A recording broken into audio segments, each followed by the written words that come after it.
Hello, hello, hello, and welcome back to my channel. This is an oldie but goodie. I found this clip of me DIYing these gifted lamps, and I just wanted to share it with you guys, so check it out. Using this Sharpie here in silver over it with the high gloss, some type of protector once I'm all done with the lamps. But these lamps were gifted to me from my sweet Miss Lorraine from my church. She is like so good at organizing and decoring and all of that. She's amazing. And she said that she did not want these and thought of me. I was just so happy that she did.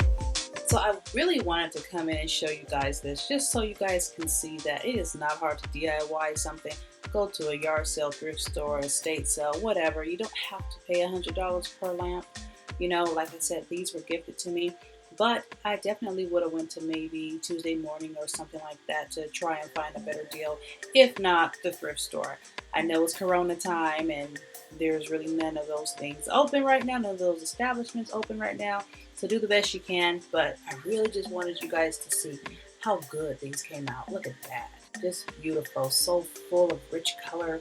And I really love it in my room. I'm enjoying it. I still need to remodel the room. It is not done, as you can see, but I really just wanted to drop in and give you guys a little bit of snippets of inspiration. You know, you don't have to have the best paints or the best items or the best ideas. Just get your creative juices flowing. Just do what you can do. And sometimes you come out with way more better products when you actually have less to work with.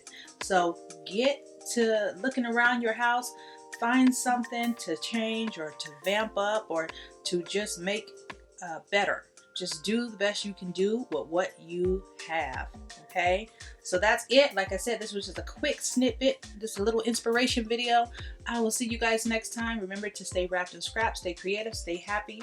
Try and be as positive as you can in this time, and I will see you next time. Bye guys.